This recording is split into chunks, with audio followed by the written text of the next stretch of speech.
اعوذ باللہ من الشیطان الرجیم بسم اللہ الرحمن الرحیم۔ اللہ تبارک و تعالیٰ کے نام سے شروع جو بڑا مہربان اور نہایت رحم کرنے والا ہے۔ اللہ تبارک و تعالیٰ سورہ رحمان میں ارشاد فرماتا ہے، اور جو کچھ اس زمین پر ہے اس کو فنا ہونا ہے، اور باقی رہنے والی ذات تیرے رب کی ذات ہے جو صاحب جلال ہے اور احسان کرنے والا ہے۔ پیارے دوستو، دنیا کا فنا ہونا اور قیامت کا قائم ہونا ایک ایسی تلخ حقیقت ہے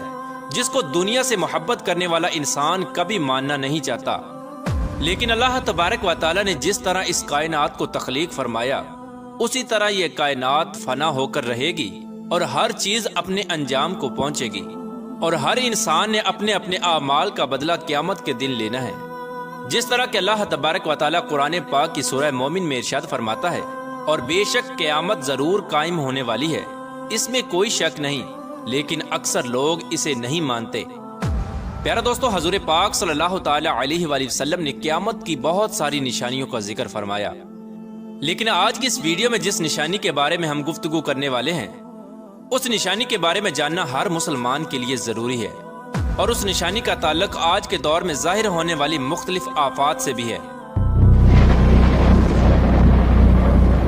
پیارے دوستو، آج کی اس ویڈیو میں ہم بات کریں گے قیامت سے پہلے آنے والے آخری رمضان کے بارے میں، کہ قیامت سے پہلے آنے والا آخری رمضان کیسا ہوگا، اس رمضان کے اندر کون کون سے واقعات رونما ہوں گے، اور قیامت سے پہلے آنے والے اس آخری رمضان کے اندر لوگ اندھے بہرے کیوں ہو جائیں گے، اور اس رمضان کی نشانیاں کیا ہوں گی، اور اس آخری رمضان کے سال میں زلزلوں کی کثرت کیوں ہوگی، اور کیا آج کے دور میں آنے والے زلزلے کہیں قیامت کی نشانی تو نہیں۔ پیارے دوستو، اس آخری رمضان میں حضور پاک صلی اللہ تعالی علیہ وآلہ وسلم نے ایک سال کا کھانا جمع کرنے کا کیوں کہا، اور حضور صلی اللہ تعالی علیہ وآلہ وسلم نے اس آخری رمضان میں ظاہر ہونے والے فتنوں سے بچنے کے لیے کون سا عمل ارشاد فرمایا۔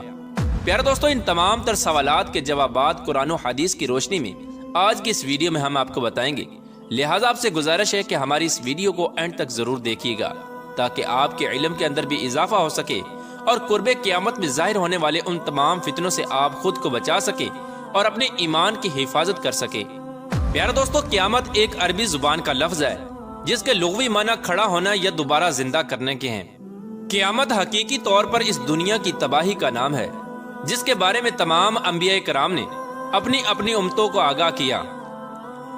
پیارے دوستو، قیامت کس طرح قائم ہوگی اس کے بارے میں مختلف سائنسدان مختلف قسم کے نظریات پیش کرتے ہیں۔ کوئی سائنسدان یہ کہتا ہے کہ سورج کا ایندھن ختم ہونے کی وجہ سے زمین پر قیامت برپا ہو جائے گی،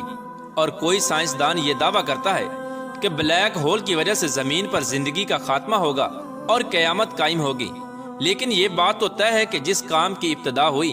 اس کا اختتام بھی ہونا ہے۔ جس طرح اس کائنات کو بنایا گیا اسی طرح اس کائنات کو فنا بھی ہونا ہے،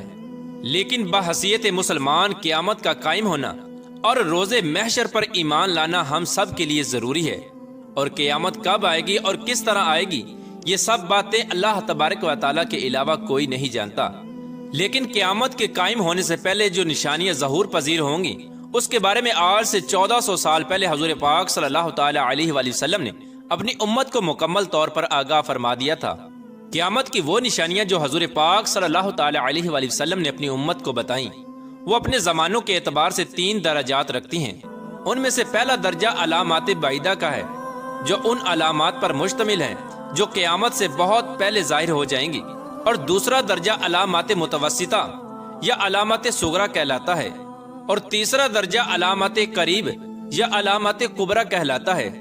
یہ وہ نشانیاں ہوں گی جو قیامت کے بالکل قریب ظاہر ہوں گی، اور جس سے یہ بات بالکل واضح طور پر ظاہر ہو جائے گی کہ اب قیامت بالکل قریب آ چکی ہے۔ قیامت سے پہلے آنے والا آخری رمضان بھی انہی نشانیوں میں سے ایک نشانی ہے۔ حضرت انس رضی اللہ تعالی عنہ بیان فرماتے ہیں کہ رسول اللہ صلی اللہ تعالی علیہ وآلہ وسلم نے ارشاد فرمایا کہ قیامت قائم نہ ہوگی جب تک زمانے آپس میں قریب نہ ہو جائیں۔ سال مہینے کے برابر ہو جائیں گے، اور مہینے ہفتے کے برابر، اور ہفتہ دن کے برابر، اور دن گھنٹوں کے برابر ہو جائے گا، اور ایک گھنٹہ ایک چنگاری کی طرح ہو جائے گا جو چمک کر فوراً بجھ جاتی ہے۔ پیارا دوستو، نبی کریم رؤوف الرحیم صلی اللہ تعالی علیہ وآلہ وسلم نے آنے والے آخری رمضان کے بارے میں ارشاد فرمایا کہ یہ رمضان المبارک انسانوں پر آنے والا آخری رمضان ہوگا، جس کے بعد یہ پاک اور بابرکت مہینہ کبھی نہیں آئے گا، جس کے بعد یہ زمین اور اس پر بسنے والی تمام تر مخلوقات ایک سال کے عرصے کے اندر اندر ختم کر دی جائے گی۔ حضرت نعیم بن حماد رضی اللہ تعالی عنہ روایت کرتے ہیں کہ رسول اللہ صلی اللہ تعالی علیہ وآلہ وسلم نے ارشاد فرمایا، قیامت سے قبل ایک ایسا رمضان آئے گا جس میں عوام الناس کو ایک ایسی زوردار آواز سنائی دے گی۔ یہ آواز اس قدر خوفناک اور زوردار ہوگی کہ جسے سننے کے بعد انسانوں سمیت دیگر مخلوقات بھی سہم جائیں گی، اور لوگ اس آواز کی کھوج میں پڑ جائیں گے کہ یہ آواز کیسی تھی اور کہاں سے آئی تھی، لیکن کوئی بھی انسان اس آواز کی کھوج نہ لگا سکے گا۔ تو جس رمضان ایسی آواز سنائی دے کہ جس کی کھوج نہ لگائی جا سکے، تو اس کے بعد ایک سال کا رزق اپنے گھر میں جمع کر لینا، کیونکہ اس کے بعد دنیا سے رزق اٹھا لیا جائے گا۔ پیارے دوستو، یہ رمضان المبارک حضرت امام مہدی علیہ السلام کے ظہور سے پہلے آئے گا۔ اس رمضان المبارک کے بعد حضرت امام مہدی علیہ السلام کا ظہور ہوگا۔ اس رمضان المبارک میں سورج گرہن لگے گا اور آسمان پر ستون کی مانند کوئی چیز روشن ہوگی، اور اس رمضان المبارک میں ملک شام میں سفیانی کی جانب سے مسلمانوں کا قتل عام کیا جائے گا۔ جب رسول اللہ صلی اللہ تعالی علیہ وآلہ وسلم نے ارشاد فرمایا کہ اس رمضان کے اندر ایک زوردار اور زبردست آواز آئے گی، تو صحابہ کرام نے حضور پاک صلی اللہ تعالی علیہ وآلہ وسلم سے پوچھا کہ یا رسول اللہ صلی اللہ تعالی علیہ وآلہ وسلم، یہ آواز رمضان کے اول حصے میں ہوگی یا درمیانی حصے میں یا آخر میں ہوگی؟ تو حضور پاک صلی اللہ تعالی علیہ وآلہ وسلم نے ارشاد فرمایا، یہ آواز نصف رمضان میں ظاہر ہوگی۔ جب نصف رمضان میں جمعہ کی رات ہوگی تو آسمان سے ایک زوردار آواز آئے گی جس سے 70,000 لوگ بے ہوش ہو جائیں گے، اور اس زوردار چیخ کی آواز سن کر 70,000 انسان اندھے ہو جائیں گے اور 70,000 انسان بہرے ہو جائیں گے، اور ایک روایت کے مطابق 70,000 لوگ رستہ بھٹک جائیں گے اور 70,000 لڑکیوں کی بکارت زائل ہو جائے گی۔ تو صحابہ کرام نے حضور پاک صلی اللہ تعالی علیہ وآلہ وسلم سے دریافت کیا، یا رسول اللہ صلی اللہ تعالی علیہ وآلہ وسلم، تو کیا آپ کی امت میں سے اس آواز سے کون محفوظ رہے گا؟ تو رسول اللہ صلی اللہ تعالی علیہ وآلہ وسلم نے ارشاد فرمایا کہ جو اس وقت اپنے گھر میں رہے اور سجدوں میں گر کر اللہ تبارک و تعالی سے پناہ مانگے اور زور زور سے تکبیریں کہے۔ حضور پاک صلی اللہ تعالی علیہ وآلہ وسلم نے ارشاد فرمایا کہ اس آواز کے بعد ایک اور آواز ظاہر ہوگی۔ پہلی آواز حضرت جبرائیل علیہ السلام کی ہوگی، اور دوسری آواز جو ظاہر ہوگی وہ شیطان کی آواز ہوگی۔ حضرت عبداللہ بن مسعود رضی اللہ تعالی عنہ سے روایت ہے کہ رسول اللہ صلی اللہ تعالی علیہ وآلہ وسلم نے ارشاد فرمایا کہ رمضان المبارک میں چیخ سنائی دے گی، اور شوال المکرم میں شور شرابہ ہوگا، اور ذی قعدہ کے مہینے میں قبائل کی بغاوت ہوگی،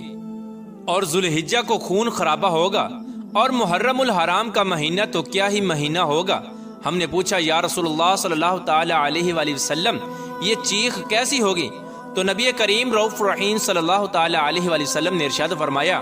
15 رمضان المبارک جمعہ کی رات کو دھماکہ ہوگا جو سونے والوں کو بیدار کر دے گا اور کھڑے ہونے والوں کو بٹھا دے گا، اور شریف زادیاں اپنی خلوت گاہوں سے باہر نکل آئیں گی۔ اس سال زلزلوں کی کثرت ہوگی۔ جب تم جمعہ کے دن فجر کی نماز پڑھ لو تو اپنے اپنے گھروں میں داخل ہو کر دروازے اور کھڑکیاں بند کر لینا، اور اپنی چادریں اوڑھ لینا، اپنے کان بند کر لینا، اور جب تمہیں چیخ کا احساس ہو تو اللہ تبارک و تعالیٰ کی بارگاہ میں سجدے میں گر جانا اور یہ پڑھنا، اور پاک ہے وہ ذات جو تمام نقائص سے پاک ہے، جو ایسا کرے گا وہ نجات پائے گا، اور جو ایسا نہیں کرے گا وہ ہلاک ہو جائے گا۔ پیارے دوستو، اس رمضان المبارک کی 15 تاریخ کو رات میں چاند گرہن اور دن کو سورج گرہن لگے گا۔ پیارے دوستو، جس رمضان کے اندر یہ تمام تر نشانیاں پائی جائیں گی، اس رمضان المبارک کے 1 سال بعد قیامت قائم ہو جائے گی، اور اس رمضان المبارک کے بعد تمام تر بڑے بڑے فتنے رونما ہونا شروع ہو جائیں گے، اور یہ دنیا اپنی اختتام کی طرف پہنچے گی،